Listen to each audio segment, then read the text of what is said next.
안녕하세요. 오늘도 방문해 주셔서 진심으로 고맙습니다. 구독과 좋아요 감사드리며 이번 회차 이야기 시작하겠습니다. 정주리는 한성미의 말에 치미는 분노를 억누르며 주먹을 꼭 쥐었다. 하지만 강진아와 한성미는 그녀의 감정을 비웃기라도 하듯 당당하게 자리를 떴다. 남겨진 정주리는 한참을 멍하니 앉아있다가 겨우 몸을 일으켰다. 집으로 돌아온 정주리는 곧바로 서민기를 찾아가 따졌다. 도대체 내가 어떻게 하고 다니기에 첫 소리를 듣고도 가만히 있어야 되는 거야? 서민기는 당황한 얼굴로 정주리를 달래려 했지만 그녀는 더욱 격앙된 목소리로 소리쳤다. 아기를 없는 셈 치고 살라고? 그리고 신혼집을 강남 신축 50평짜리로 해오라고? 대체 뭐야, 사채업자야? 서민기는 애써 침착하려 했지만 강진아의 입장도 이해된다는 듯한 태도로 말했다. 엄마, 나도 내가 부족한 거 알아. 하지만 강진아가 불안해하는 것도 이해해줘. 그 순간 정주리는 서민기의 뺨을 힘껏 후려쳤다. 이런 등신 같은 놈. 내 새 여자가 내 자식을 쓰레기처럼 버리래도 고개 숙이고 있는 게 아버지야. 서민기는 얼굴을 감싸 쥔 채 아무 말도 하지 못했다.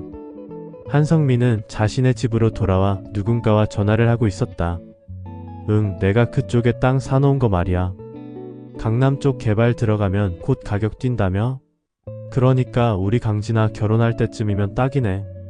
전화를 끊은 한성미는 음흉한 미소를 지었다. 그녀의 목표는 단순한 재산 증식이었다. 서민기가 신축 50평짜리 집을 마련하지 못하면?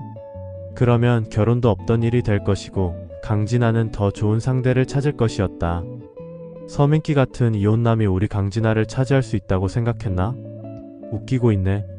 강진아는 한성미의 말이 계속 머릿속을 맴돌았다. 자신도 모르게 서민기와의 미래를 다시 고민하게 됐다. 애까지 있는 남자를 내가 감당할 수 있을까? 진짜 사랑이 맞나?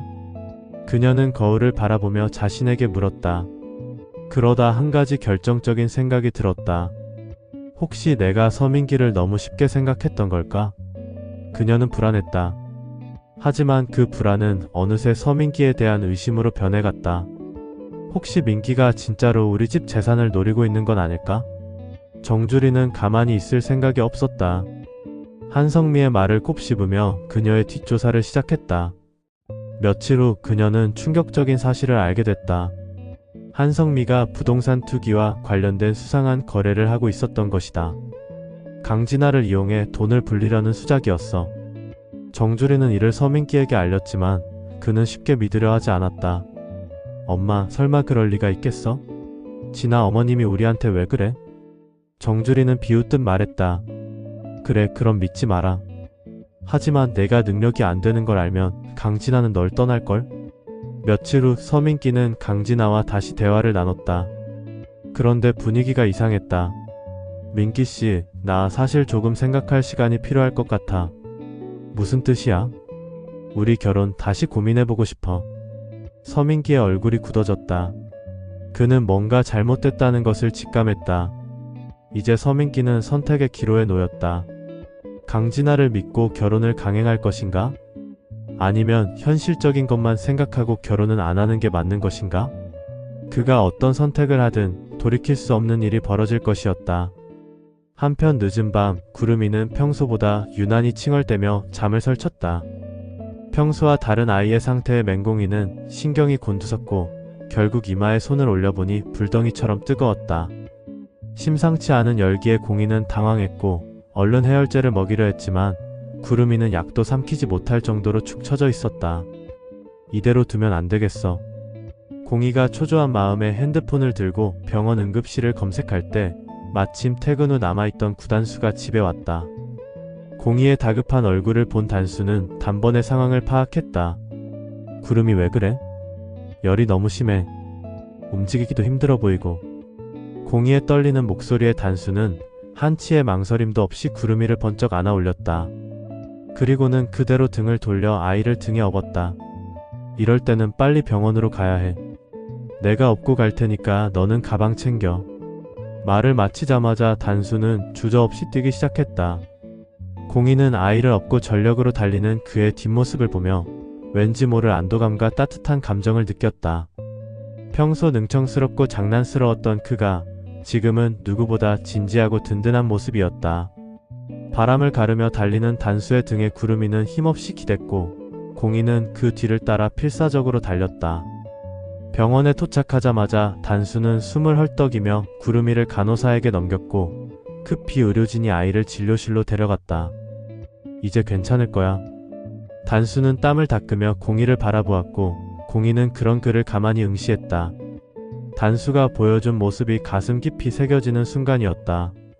한편 강명자는 요즘 들어 맹경태를 마주할 때마다 가슴이 답답해졌다. 그는 아무것도 모른 채 일상적으로 대하지만 강명자는 대답도 제대로 하지 못한 채 피하기만 했다. 엄마, 내가 그때 왜 그러지 못했을까? 강명자는 엄마에게 생전에 못해드린 일들을 떠올리며 송구한 마음에 눈물만 흘렸다. 임순이가 힘든 삶을 살다 떠난 후 명자는 가족들을 돌봐야 하는 책임감을 느꼈지만 그 책임감이 죄책감으로 바뀌어 갈수록 경태를 대하는 것이 힘들어졌다. 그날도 마찬가지였다. 기운 없이 누워있는 명자에게 경태는 괜찮냐며 걱정을 챙기지만 명자는 깊은 한숨을 내쉬며 돌아누웠다. 하지만 경태는 명자의 그런 반응을 이상하게 생각하고 뭔 말을 해야 어떤지를 알지 라고 투덜댄다. 이에 명자는 난 당신하고 평생을 그러고 살았어.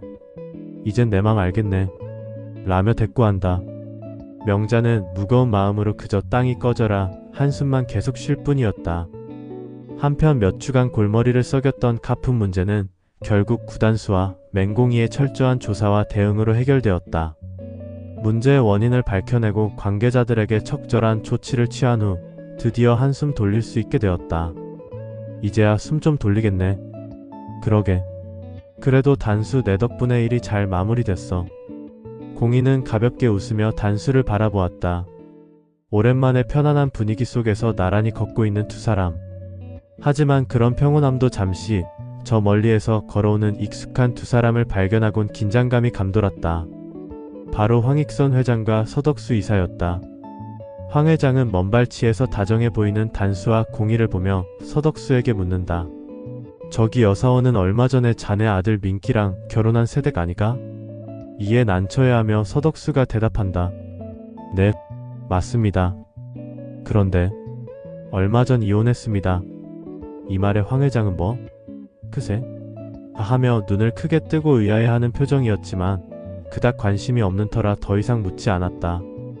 황익선의 목소리는 여전히 권위적이었고 옆에 서있던 서덕수 이사는 탐색하듯 공이와 단수를 바라보았다. 이 문제를 어떻게 해결했는지 제대로 보고할 준비는 됐겠지? 황 회장의 말에 단수와 공이는 눈빛을 교환했다. 이제 또 다른 도전이 시작될 것을 예감하며 두 사람은 동시에 고개를 끄덕였다. 이상으로 이번 회차 예상 스토리를 마치겠습니다. 다음 회차도 구독과 좋아요, 시청 부탁드립니다. 다시 한번 감사드립니다.